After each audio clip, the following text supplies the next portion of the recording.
Fala Bugrino, fala Bugrina, sejam bem-vindos ao Bom Dia Guarani número 5. Hoje é segunda-feira, dia 10 de fevereiro. Eu sou o Lucas Pezão e você está começando mais um dia com conteúdo do Guarani Futebol Clube aqui no Bugricast. Se você estiver indo para academia, para escola, faculdade, trabalho ou de boa em casa mesmo, você está começando a sua semana com um pouquinho mais de Guarani. E, lamentavelmente, nesse Bom Dia Guarani, a gente tem que repercutir a derrota no derby de ontem, 2-0, derby que vai ficar conhecido não pela grande atuação de um jogador, de um goleiro, de um artilheiro, como a gente já lembrou um dia do derby do Medina, do derby do Bruno Mendes, do derby do Kaique ou do Matheus Bueno, ou do lado deles, né? Do derby do Rirena, do derby de sei lá quem aí. Esse vai ser o derby que vai ficar marcado para todos sempre como o derby do árbitro Rafael Claus, talvez a peça mais importante e que ajudou a decidir diretamente o resultado do jogo. E eu falo, evidentemente, especificamente sobre aquele suposto pênalti, aquele lance em que primeiro ele marcou pênalti, deu cartão amarelo pro Lucão, aí foi flagrado pela televisão dizendo só estão vendo se foi dentro ou fora da área, e se for dentro é amarelo, se for fora é vermelho. Ele foi chamado pelo VAR, confirmou um pênalti que foi fora da área e, contrariando aquilo que ele disse dentro de campo, deu o cartão vermelho. Claro que nós vamos ouvir o áudio do VAR, nós vamos saber o que aconteceu, mas Rafael Claus teve uma interferência completa nessa partida. Ele que já vem numa temporada trágica, né?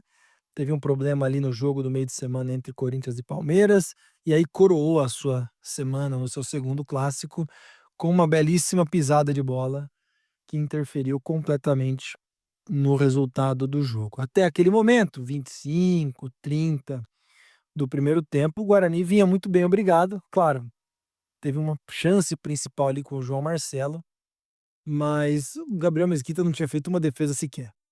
A verdade é que o Guarani dominava a partida, tinha posse de bola. Quem tá falando isso não sou eu, são os números e são muitos dos comentários de quem imparcialmente acompanhou o jogo. Vou deixar esse imparcialmente para comentar daqui a pouco. Mas aí todo o esforço pareceu em vão.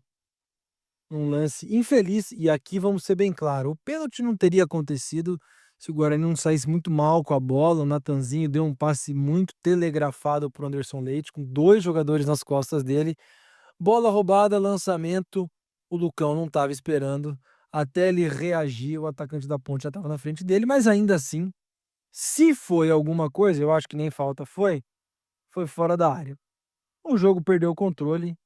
O segundo pênalti também questionável, acho que menos que o primeiro. E eu acho até que foi pênalti, o segundo, com o time completamente desestruturado. E no fim, eu temia por um resultado pior. O segundo tempo acabou mostrando que o Guarani, mesmo com 10, conseguiu dar certa conta do recado, conseguiu controlar mais o jogo. Há quem vai dizer que a Ponte controlou a partida. Eu não concordo de maneira nenhuma com esse comentário. E para mim, o resultado do derby fica mais como uma grande, não uma lição, mas um grande sinal que o Guarani, como eu já disse aqui, joga futebol. Com 10 ou com 11, é um bom time. Não vamos entrar em pânico porque perdemos o derby. Acho que o Guarani demonstrou muito mais futebol ao longo dos 90 minutos, como demonstrou contra o Água Santa, como demonstrou, ainda que goleado pelo Palmeiras, alguns bons momentos, alguns bons lances. Então, para quem está pensando que o objetivo da temporada, além da permanência no Paulistão, que está muito perto, é verdade, além disso, é subir da Série C para a Série B, o Guarani está no trilho, está no caminho. Isso aqui não é um material, um conteúdo da Ponte, mas eu ficaria muito mais preocupado se fosse torcedor deles, graças a Deus eu não sou, de ver um time com 11 jogadores, em muitos momentos, no 11 contra 10, o time ter passado dificuldade. Então, sejam felizes por essa vitória de curto prazo, sejam felizes pelo grande favor que o Klaus deu, mas o todo de vocês é muito mais preocupante do que o nosso, na minha opinião. Mas isso é problema de vocês. Ainda sobre o jogo, comentei na live do Bugricast que achei que o Maurício fez uma cagadinha só, errou uma vez, que foi assim que aconteceu a expulsão, ele ter tirado o Anderson Leite, e não um atacante como o Luiz Miguel, que foi praticamente decorativo no jogo, né. Se ele tivesse feito a recomposição do meio antes, talvez o segundo pênalti não tivesse saído, por exemplo. Mas não consigo acreditar naqueles que estão dizendo que demorou para mexer no segundo tempo, que tinha que ter colocado mais atacante. Pô, o time perdeu de 2-0. Não pode destruir a moral do grupo abrindo completamente o time e correndo risco de tomar uma goleada pela inferioridade numérica. Então, calma, tá tudo bem. Não tá porque perdeu o derby, mas o mundo não acabou porque o Guarani perdeu o derby. Pode ser até que nem se classifique, o grupo deu uma embolada, o Guarani é o líder ainda, Portuguesa em segundo, o Santos em terceiro e Red Bull em quarto, mas o Red Bull em quarto tem 8, o Guarani o líder tem 10. Então tá tudo muito parelho. Agora, né, eu acho que o Guarani joga futebol bem adequadamente com o elenco que tem. Jogo duro quinta-feira contra o Novo Horizontino, mas é isso aí. Bom, em casa tem chance de ganhar, tomara que sim. Bom, arrematando aqui, no final do jogo, o presidente do Guarani deu uma declaração bastante contundente, dizendo que vai procurar a federação, vai procurar ouvir o áudio do VAR e pediu para a imprensa de Campinas algumas imagens. Eu fiz um tweet ali mais tarde, mais cedo, dizendo que para o presidente do Guarani não contar com nenhum apoio da imprensa de Campinas. Eu tive a chance de ouvir comentários de muitas rádios assim que o jogo acabou até chegar na minha casa. Eu acompanhei o jogo na casa do meu pai e me desculpem, gente. É lamentável a postura conveniente e bastante sem posicionamento da imprensa de Campinas. Minha sugestão ao presidente Rômulo é que ele vá buscar comentários, opiniões, imagens, dados, seja o que for, bem longe de Campinas. Foi unânime em praticamente todas as transmissões fora de Campinas que o lance não foi pênalti. Foi isso que eu ouvi do Dudu Monsanto no UOL, foi isso que o narrador da TNT disse e o que a gente vê repercutindo nas redes sociais. A imprensa de Campinas, ela não está aqui pelo futebol de Campinas, ela está aqui para fazer média. Eu vou ser bem honesto e justo, há aqueles que sim se posicionaram dizendo que não foi pênalti, como o Júlio Nascimento no Globo Esporte, o Gleger na Rádio Bandeirantes, foram bem claros. Mas ainda existem aqueles que, sabe lá por qual razão, preferem ficar em cima do muro ou remar a favor da maré.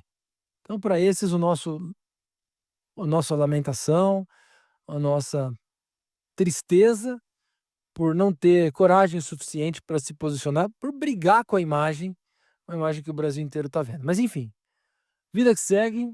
O Guarani tem um jogo duríssimo na quinta-feira contra o Novo Horizontino e talvez seja a rodada que vai começar a definir claramente quem se classifica, para onde cada um vai no campeonato. A sequência do Guarani agora é Novo Horizontino em casa, São Bernardo fora, Velo Clube em casa e Corinthians fora. Vamos ver o que o Guarani consegue. Acredito que com 18, 17 pontos, a classificação pode ser até em primeiro lugar. 18 pontos, 19 pontos, acho que a classificação em primeiro lugar está garantida. Com 15, 16, eu acho que 16 ou 17, eu acho que a matemática confirma também a classificação em segundo lugar. Então, o Guarani tem que correr atrás aí de uns 6 pontinhos, talvez 7, para conseguir a vaga na segunda fase. E, obviamente, se conseguir isso, vai garantir também a permanência no Campeonato Paulista da Série A1 de 2026. É isso, gente. O time tem um caminho. A trajetória está sendo percorrida aos trancos e barrancos. Não vamos achar que o mundo acabou. Não tem jogador para ser mandado embora, técnico para ser mandado embora. O mundo não acabou porque o Klaus nos tirou o derby. Foram outros fatores que fizeram o Guarani perder, não ele mesmo. Então, por conta disso, vamos respirar fundo. Talvez o Guarani nem se classifique, gente. Vai ser difícil mesmo. Mas, diferente de outros anos, dá para ver alguma luz no fim do túnel. E é nessa luz do fim do túnel que a gente se baseia, sem nunca esquecer que na vitória ou na derrota, hoje sempre Guarani.